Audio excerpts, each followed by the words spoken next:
The journey west. The jolt of the stagecoach pulled Elara from her reverie, a gentle sway that would become the rhythm of her new life. She clutched the worn leather reticule in her lap, her knuckles white. Inside, nestled amongst a pressed violet and her mother's silver locket, were the letters from Mr. Albright. His words, formal yet hopeful, had painted a picture of a fresh start, a sturdy ranch, and a future she could barely imagine. Her heart fluttered like a trapped bird, a mix of apprehension for the unknown and a surprising thrill at the adventure. What kind of man would he be, this stranger she was journeying across a continent to marry? Would his eyes be as kind as his script suggested? Silas, the driver, a grizzled man with a perpetual squint and a tobacco stain on his chin, interrupted her thoughts. "Ever been west o' the Mississippi, Miss Vance?" he rasped, his voice cutting through the rumble of the wheels. Elara smoothed the skirt of her traveling dress. "Never, sir. This is quite the journey." He chuckled, a dry, rattling sound. "Ain't seen nothin' yet. Out there, past them hills, the land opens up like a Bible. Mountains that pierce the sky, rivers that run like molten silver. But it ain't all pretty pictures. Injuns, wild critters, outlaws, a body learns to keep their wits about 'em." He spat a stream of brown liquid out the window, a practiced arc, heard tell of a stage last month, ambushed by a pack of renegades. Left nary a soul breathing. Elara shivered, despite the warmth of the afternoon sun. She pressed her face against the glass, watching the familiar, manicured fields of the east slowly give way to rougher terrain. The occasional farmhouse became rarer, replaced by vast stretches of untamed scrubland in distant, undulating hills. The air, too, felt different, cleaner, sharper, carrying the scent of dry earth and pine. Each mile that passed felt like a thread cut, severing her from her old life. She wondered if Mr. Albright would be as tall as he described, if his smile would reach his eyes. Would she find happiness in this wild, untamed place? The world outside the window was becoming a blur of unfamiliar greens and browns, a stark contrast to the lace and linen she was leaving behind. A hawk circled lazily overhead, a dark silhouette against the vast blue canvas, a silent sentinel watching her inexorable journey into the unknown. Ambush on the trail. The rhythmic creak of the stagecoach wheels, a lulling anthem of travel, was abruptly shattered. A harsh cry, guttural and unexpected, tore through the midday peace.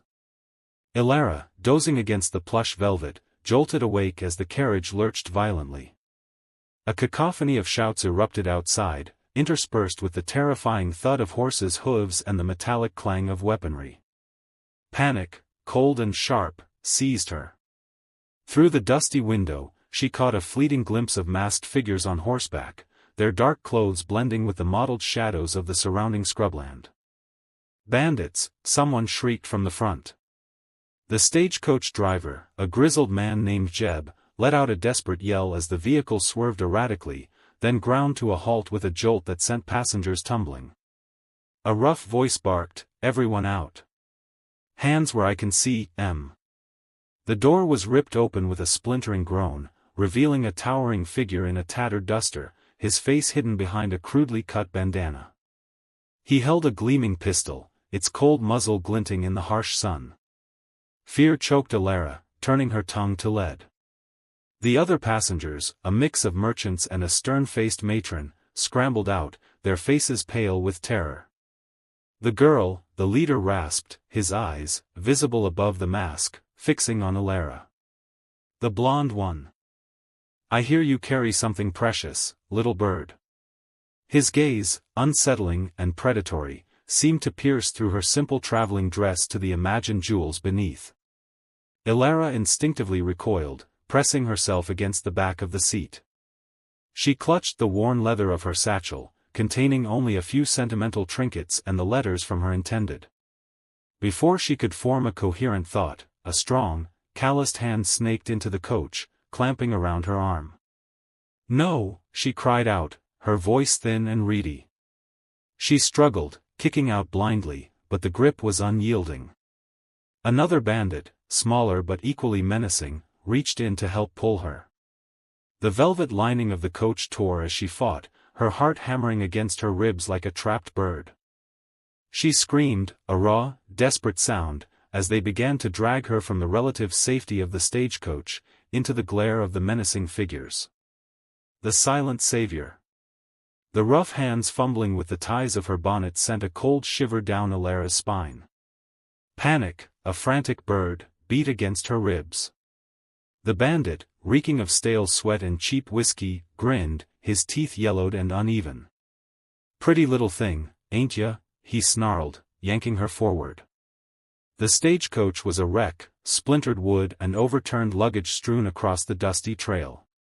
Muffled cries from the other passengers, already bound, did little to quell her terror.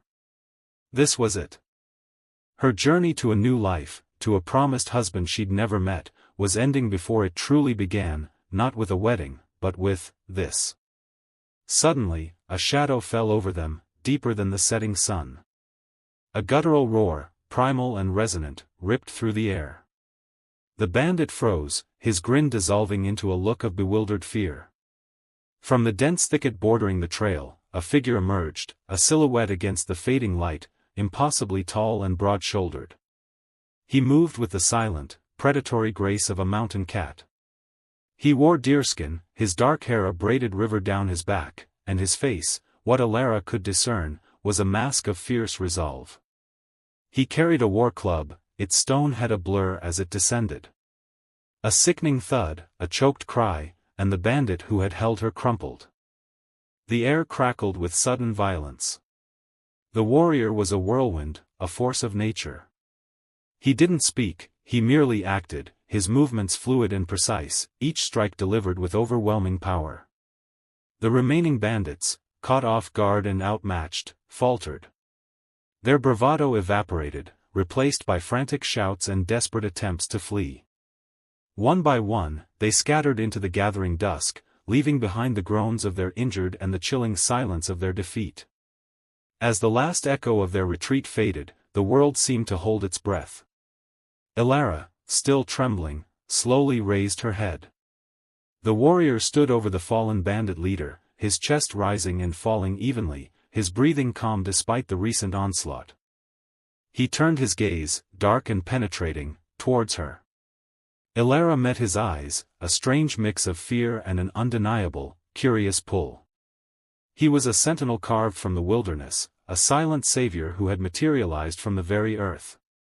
And in that moment, amidst the chaos of splintered wood and dusty earth, a seed of something entirely new began to unfurl within her. An unexpected path. The stagecoach lay crumpled, a broken toy against the jagged rocks. One wheel was entirely gone, its spokes splintered, the axle bent at an unnatural angle. The remaining horses, freed by Kale during the skirmish, had vanished into the twilight. Alara picked through the scattered contents, a forlorn hope flickering with each overturned trunk. Her travel cloak, singed at the hem, was useless. The provisions, dried fruit, hardtack, a small flask of spiced wine, were strewn across the dusty ground, many ruined. There was no escaping the truth, she was stranded. Kale watched her, his gaze unwavering, a silent sentinel. He knelt beside the damaged carriage, his strong hands assessing the broken wood and twisted metal. He didn't need to speak, the slow shake of his head was enough. He rose, turning to face her. "No fix," he rumbled, his voice low but clear. "No help here. Too far." Alara's heart sank. She looked out at the darkening landscape, a vast expanse of scrub and distant, foreboding hills. The air was growing colder, carrying the scent of dry earth and something wild. A shiver, unrelated to the temperature, ran down her spine. What do we do?" she asked, her voice barely a whisper. He pointed west, a definitive gesture that brooked no argument. "My village. 2 days. Maybe 3. Walk. 2 days. 3. Alara, accustomed to the relative comfort of a carriage, felt a wave of despair. Her boots, though sturdy, were not made for such a trek. And Cale's village? She knew nothing of it, or him, beyond his astonishing bravery. Yet, as she looked at him, at the quiet strength in his eyes, she saw no malice, only a resolute determination. He had saved her life. He was her only hope. She straightened her shoulders, a spark of her inherent resilience igniting. I have no other choice, do I? A flicker of something, perhaps approval, perhaps just acknowledgement, crossed his stoic face. No, he confirmed. Follow. Stay close. He knelt again, gathering the few salvageable provisions into a buckskin pouch he produced from his belt. He handed her a water skin. Drink. We leave at dawn. Elara clutched the water skin, its rough leather cool against her fingers. An unexpected path, indeed. With a deep breath, she nodded. All right, Cale. I trust you. Lessons of the land. The sun, a fiery orb, beat down on the parched earth as they trekked across the endless expanse. Elara, her city-bred skin already feeling the sting of sunburn, stumbled over a loose rock, her ankle twisting painfully. Cale, without a word, was instantly by her side, his strong hand steadying her before she could fall.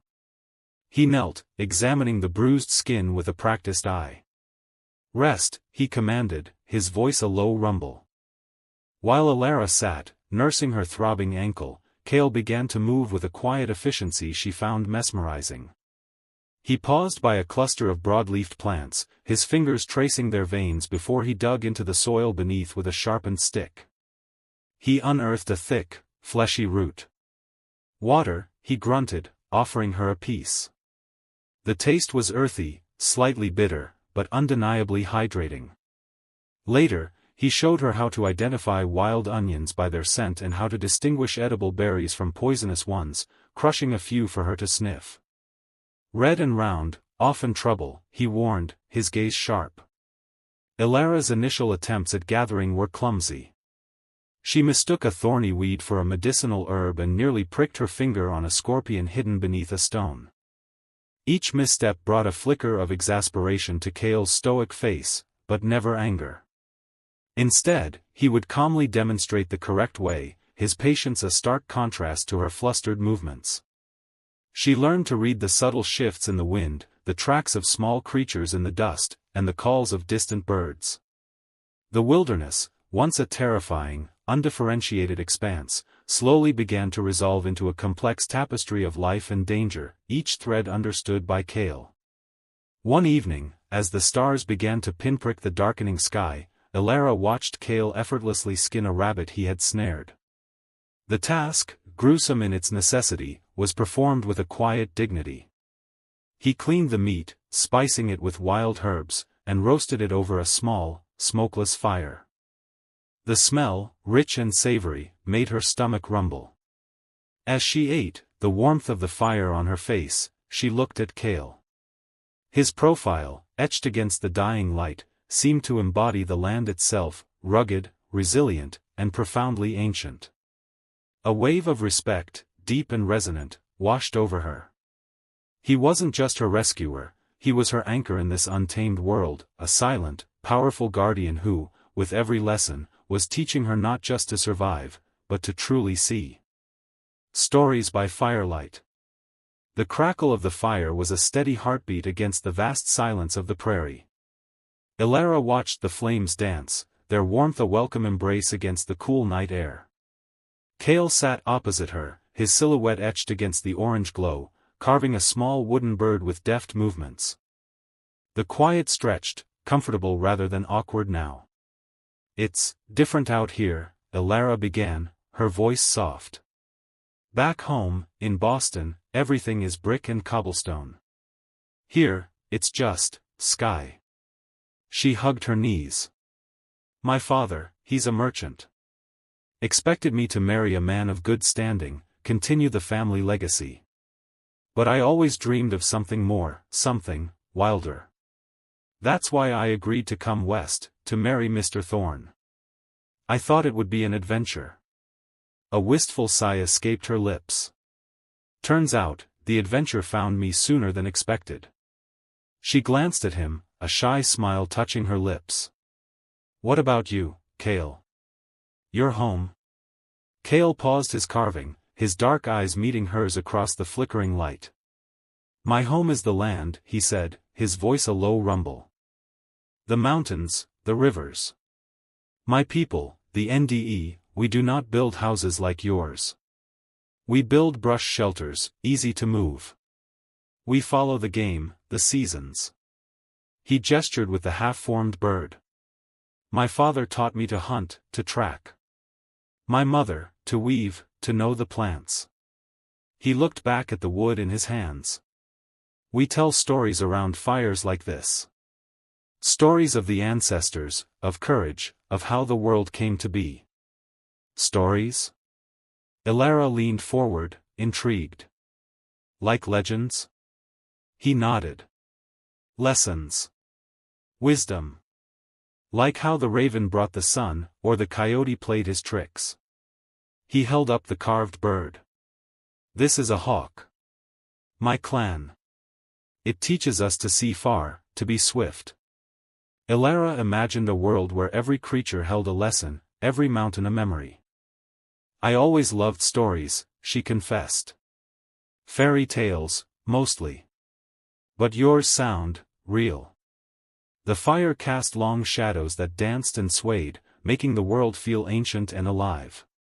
She found herself sharing her own dreams, not of a husband or a grand house, but of seeing the Pacific Ocean, of learning to ride a horse, of perhaps even writing her own stories one day. Cale listened, his gaze steady, his silence more attentive than any words. The space between them, once a chasm of difference, was slowly, imperceptibly, filling with understanding. A lost hope. The crisp morning air in Santa Fe usually brought with it the scent of juniper and fresh-baked bread, but on this particular day, it carried only the bitter tang of dust and despair. Mr. Percival Albright sat at his polished mahogany desk, his ledgers neatly arrayed, his quill poised. A sharp knock at his office door startled him. His foreman, a man named Silas, entered, his face grim, his usual boisterous demeanor replaced by a pallor that spoke of ill tidings. Mr. Albright, sir, Silas began, his voice hoarse, news from the East Road. Percival set down his quill, a faint tremor running through his hand. Speak plainly, Silas. What news? Silas wrung his hat in his hands. The stagecoach, the one from Kansas City. Ambushed, sir. Near the Devil's Backbone. Percival felt a cold dread seep into his bones. Elara. His intended bride. He had meticulously calculated her arrival, planned every detail of their wedding, envisioning a life of polite companionship and societal approval. And, the passengers, he managed, his voice barely a whisper. Silas averted his gaze. No survivors reported, sir. Not a soul. The bandits, they left nothing but wreckage. The bodies, unidentifiable, they say. Percival's carefully constructed world tilted on its axis. Disbelief warred with a crushing certainty. Impossible, he murmured, though even as he said it, a chilling logic asserted itself. Bandits on that stretch of road were ruthless. If Elara had been on that stage, and there were no survivors, then a profound emptiness settled within him. Not the raw, searing agony of lost love, for he had not known Elara long enough for such a bond. Rather, it was the desolation of a meticulously planned future crumbling to dust. His reputation, his lineage, his carefully chosen trajectory, all of it now marred by this senseless tragedy. The thought of Elara, a woman he had corresponded with but barely met, now reduced to a grim statistic, felt deeply unsettling. He had envisioned her as a pleasant, amenable companion, a suitable mistress for his home. Now, she was simply gone. Thank you, Silas, Percival said, his voice flat, devoid of its usual crisp authority. He waved a dismissive hand. Silas retreated, leaving Percival alone in the sudden, suffocating silence. He stared at the blank page of his ledger, the perfectly straight lines suddenly mocking in their order. Elara was gone. A lost hope, a closed chapter. He would have to find a new bride. The thought felt like a betrayal, yet it was undeniably practical. The world moved on, even when one's carefully laid plans did not. The heart's true path. The path, barely a deer trail now, opened into a hidden valley. Sunlight poured through a canopy of ancient oaks, dappling the emerald floor with shifting patterns of light and shadow. A crystalline stream chattered over smooth stones, its melody a gentle counterpoint to the distant call of a hawk. Elara gasped, her hand instinctively reaching for Cale's arm. He turned, his dark eyes reflecting the wonder in hers, a silent understanding passing between them. Here, amidst such unblemished beauty, the world of bandits and arranged marriages felt impossibly distant. Their shared gaze lingered, a fragile bridge built of unspoken emotions, each recognizing the burgeoning desire in the other. It was a space where their hearts, untethered from expectation, found a new rhythm. Days later, the scent of wood smoke and unwashed humanity assaulted them. The valley's serenity evaporated, replaced by the cacophony of a bustling trading post. Wagons rumbled, merchants hawked their wares, and the chatter of a dozen languages mingled in the dusty air. Elara's breath hitched. This was civilization, a step closer to her intended, to the life she was meant to have. A knot tightened in her stomach. She saw Cale's jaw clench, his gaze scanning the crowds with a familiar vigilance. He was an outsider here, just as she was. A grizzled trader, his face a roadmap of wrinkles, called out, "Looking for passage, lass?" Elara froze, her heart hammering against her ribs. This was it, the decision point. The path to her past, a life of duty and unfamiliar promises, lay open before her. But then she looked at Cale, his profile stoic yet watchful. The memory of his quiet strength, his unwavering protection, the tenderness in his eyes in that hidden valley, flooded her mind. The thought of leaving him, of returning to a world where she was merely a commodity, felt like a betrayal of her own soul. The idea of embracing a future with him, uncertain as it might be, pulsed with a fierce, undeniable longing. Her voice, though trembling, was firm. "No. Not today." She turned fully to Cale, a small, resolute smile blooming on her face. His lips, so often unyielding, curved upward in a faint, almost imperceptible smile of his own. A new destiny. The desert wind, still carrying the scent of sage and distant dust, whispered through Elara's unbound hair. She stood before Cale, the setting sun painting the sky in fiery hues that mirrored the fierce new emotions stirring within her. "I'm not going back," she stated, her voice surprisingly steady, despite the tremor in her hands. "My life, the one I thought I was meant for, it feels like a dream I've woken from. A cold, distant dream." She met his dark, unwavering gaze. "You saved me, Cale. Not just from the bandits, but from a life I didn't know I didn't want. I want to stay with you." A flicker, swift and profound, crossed Cale's stoic features. A corner of his mouth, usually a firm line, curved upward in a rare, genuine smile that transformed his face, softening the sharp angles and revealing a profound tenderness Elara hadn't known he possessed. He reached out, his calloused hand gently cupping her cheek. "My home is yours, Elara," he rumbled, his voice a low vibration that resonated deep within her. It was all the acceptance she needed. Their days became a rhythm dictated by the sun and the vast, open land. Elara learned to grind corn, to recognize the tracks of desert creatures, to read the nuanced shifts in Cale's expressions. She taught him snippets of English, delighting in his deep, careful pronunciation of words like moonbeam and whisper. They built a small, sturdy adobe dwelling near the stream, its walls baked golden by the sun, its interior a testament to their shared efforts.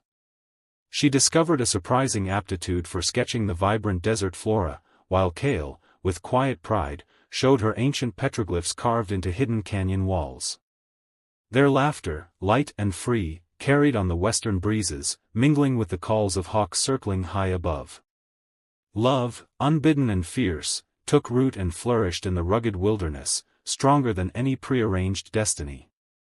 Miles away, in a stately parlor filled with the scent of polished wood and stale pipe tobacco, Mr. Percival Albright reviewed shipping manifests. The official report from the stagecoach company was clear: no survivors recovered. He sighed, a faint wrinkle forming between his brows. A regrettable tragedy, certainly. He had imagined a pleasant, if somewhat predictable, future with Miss Vance. Now, he would simply have to reassess his matrimonial prospects. There were, after all, other suitable women.